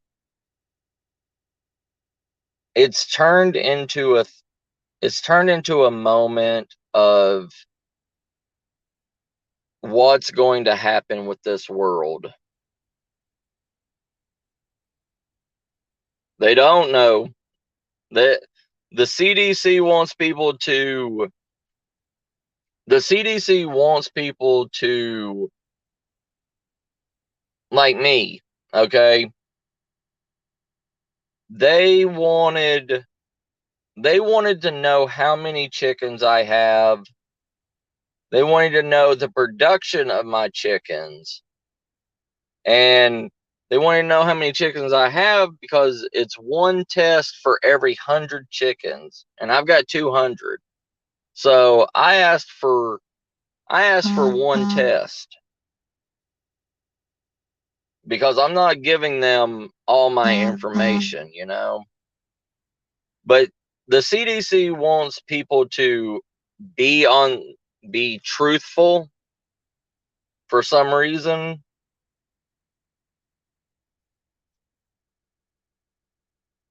Oh, I know, Ron. I know they could just look up my address, whatever. They could plot my whole entire land. You know what I mean? Oh yeah, Carl. I mean, it is a red flag. I mean, don't get me wrong. It is. But the thing is, I just I don't know if I can trust this test because none of my chickens are acting quote unquote sick. There's nothing wrong with them. They're not acting weird. but I don't live in and I live in an area that has hawks, vultures, all these raptor type avians. And I don't know if these tests are going to be fake or not. You know what I mean? It makes me wonder, but it's a thing. If you don't believe them, what happens? If you do believe them, what happens? There's always going to be something that's at stake, no matter what path you take with this stuff, what idea that you take with this, you know. If you don't believe it, say you don't believe it and you eat a contaminated chicken and you get sick and you die, or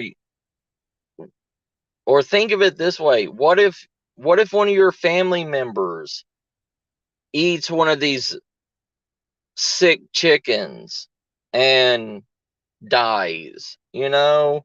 But on the other hand, what if you do believe it and you do fall victim and you do tell the CDC, like you're a homesteader and you have 300, 400 chickens and you tell them, and next thing you know, they send you a bad test saying that your whole entire flock's dead, sick, and that fear factor, and you go and kill all your chickens, and now you have no chickens because, as y'all saw at Tractor Supply, there's only a handful of chickens, and it seems like that they're only giving out female chickens and not males, because if they gave out males, that means you can breed these chickens, and they don't want that.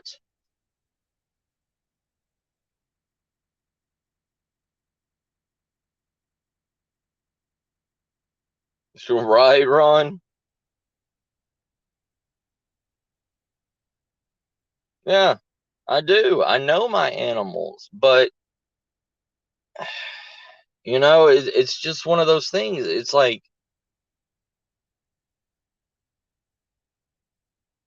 yeah, yeah, Tammy, they can search all that. And the weird thing is at Tractor Supply, you could buy like two, before this epidemic happened, before, if you go into Tractor Supply, you could buy as many chickens as you wanted to. There was no limit. But now, when I walked in there, they said you can only be limited to buying 4 chickens a week. 4 chickens, 4 baby chicks a week. So, and they're all female. So you don't have a rooster with it. If you kill your whole entire flock that has roosters and everything, that means you're just buying just female layers, and that's it. And there's no way that you can raise your flock or make a new flock. You have to be tied to this system.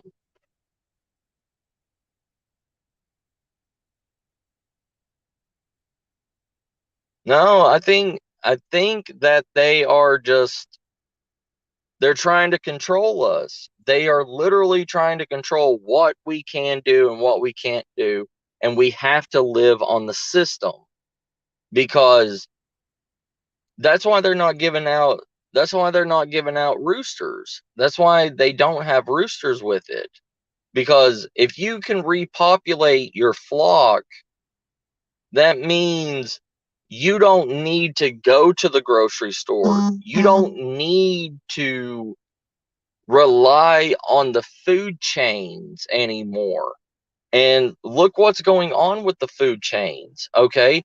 They already have distribution problems. They can barely right now afford to have people, have their own delivery trucks delivered to stores.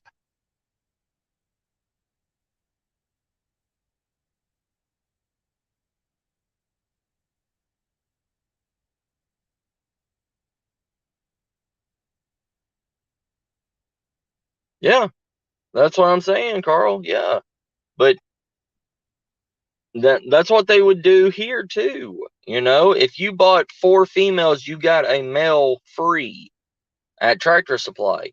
But now you can't do that.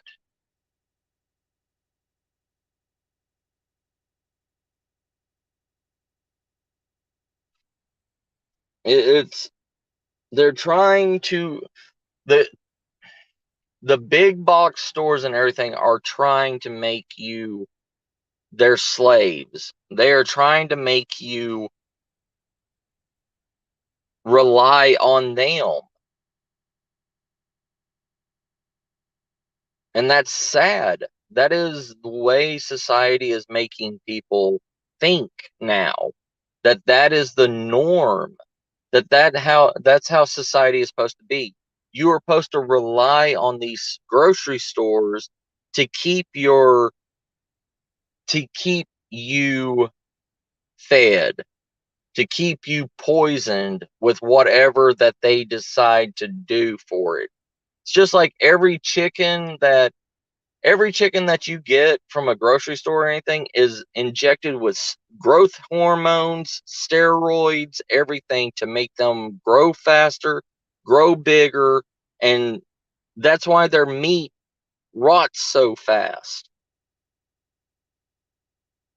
Yeah, brother, yeah. They don't want us being independent anymore. They don't want preppers. They don't want self-sufficient people. That hurts the government. That hurts society. If it's like my small community where I live. If we all became self-sufficient, we did not rely on any of these big name box stores or anything, that would hurt. That would hurt this HEB grocery store and the Walmart that just got put up. If we did not if we did not rely on them, I mean, you know, we're human. We all go to Walmart. I'm literally at Walmart right now. I mean, I am literally at Walmart right now. Okay. I want potato chips. I want pimento cheese. I don't have that stuff. I don't have that stuff at my house. I don't, I can't make it, but I have a craving for it. And that's why I'm here, is to get what I'm craving for. I don't have to rely on meat. I don't have to rely on anything else. I have to rely on the stuff that is not normally obtainable, you know?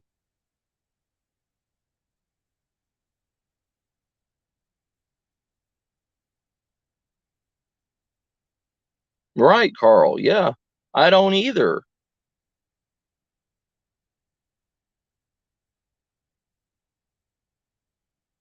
But that's the thing. People don't un, people are shocked at it. People are shocked that, I mean, humans of today are shocked that animals are animals. It's like I watched a TikTok that these people had um a pork butt, okay? And they said if you pour a Coke on it and everything, and you wait 10 minutes, you will see worms come out of the pork flesh, okay? And they did it. And yes, there was white worms coming out of the flesh. And people don't understand that they are animals. They live outside. They live where flies and mosquitoes and everything else bites into them and lay eggs in their skin. And to be honest, humans are not supposed to eat pork. Pork was a wild animal that we domesticated because they were easy to domesticate and they were easy to fatten up. And people were disgusted, saying, "Oh, I'm never going to eat pork again." Idiot, you've been eating pork all your life. Just because you saw what nature is, now you don't want to eat it. Like, people of this day and age are stupid, Carl. They're stupid. And I use that term lightly. That they just don't understand anything. Yeah.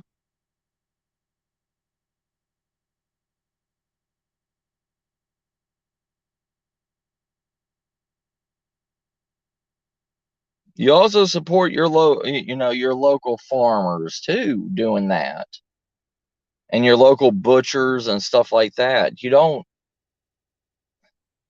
because that's what these big box stores and everything do. They hurt everybody. They hurt not only the people and the residents of the community around it, but they hurt all the mom and pop businesses that have been around before this big box store ever even set foot out here.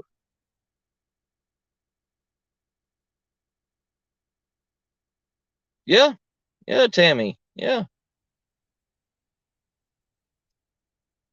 I mean,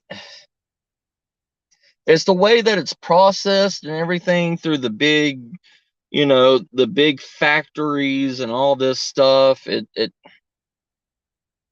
It seems like it's like when you get a thing of canned chicken. It says canned chicken breast in water because it's all processed through the same processing.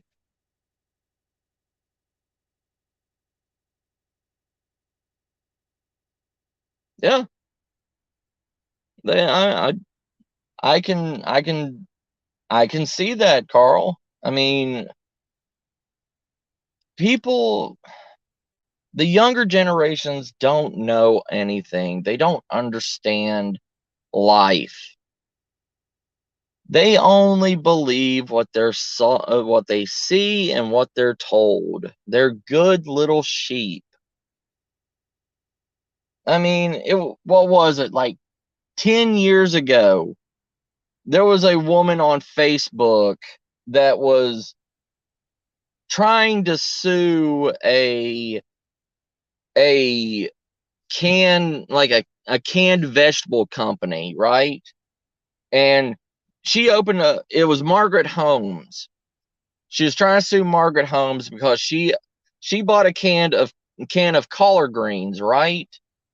And she opened up the can of collard greens, cooked it and everything, and when she when she took a bite of the cooked collard greens, she heard a crunch in it and she spit out half of a locust that was in that can, and it disgusted her and all this stuff, and she was trying to sue Margaret Holmes because there was a insect in her can of food.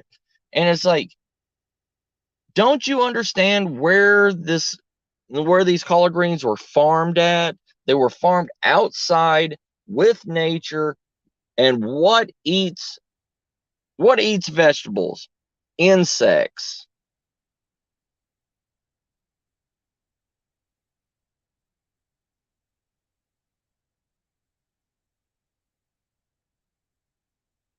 Yeah, Tammy. Yes, they would. Oh yeah, Carl. Yeah, I know. Yeah. Processing plants. But it's just people don't understand that this stuff that we're eating is actually in nature.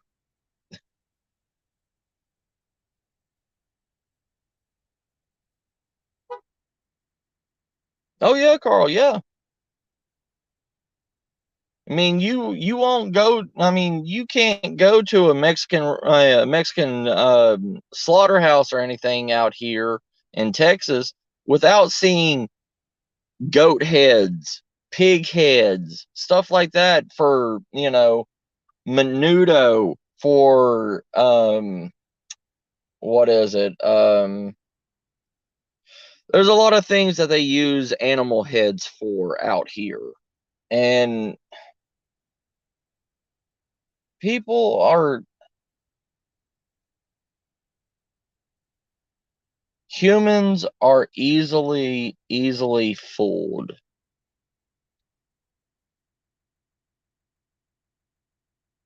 Yeah, I've I used to butcher my own chickens and everything. I still butcher my own chickens, and I was showing one of the one of the kids and everything. Well, I was showing my group of step up scouts how to butcher and clean a chicken, right? And I was pulling out the entrails and everything, and I pulled out the egg string, the reproductive egg forming, and I showed them that she was about to lay another egg, and but we killed her beforehand, and then it showed the the procedure of how the eggs grow inside the chicken, like on a little assembly line, and they didn't understand how that worked. And I was like, what are they teaching you in school?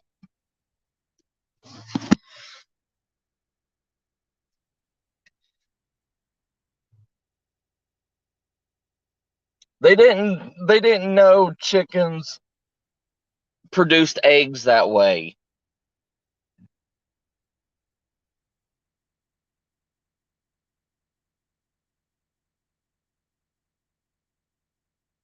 But yeah, this world is something else, y'all.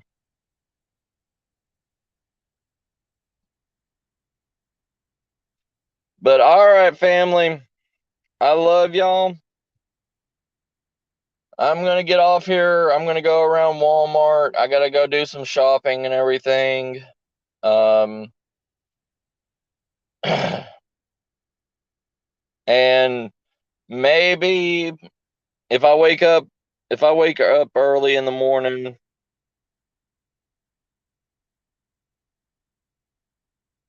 you're gonna find me, Ron. What are you gonna do with me, sir? Oh yeah, sheep brains. Yeah.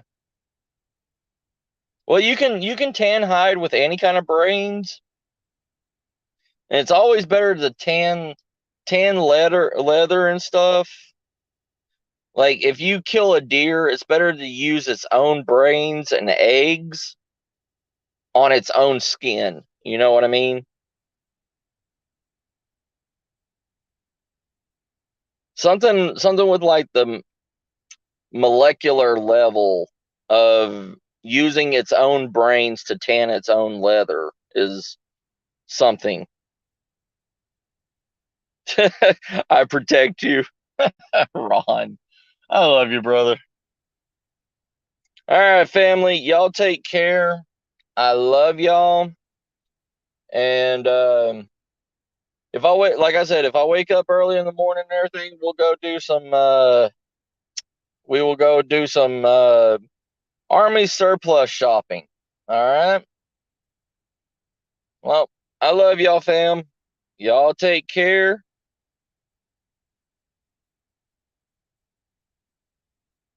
I'm glad you stopped by, Tammy, sis. It's great. It's great having you in chat, sis. But y'all take care, fam. Later. Doing the close out. Close out.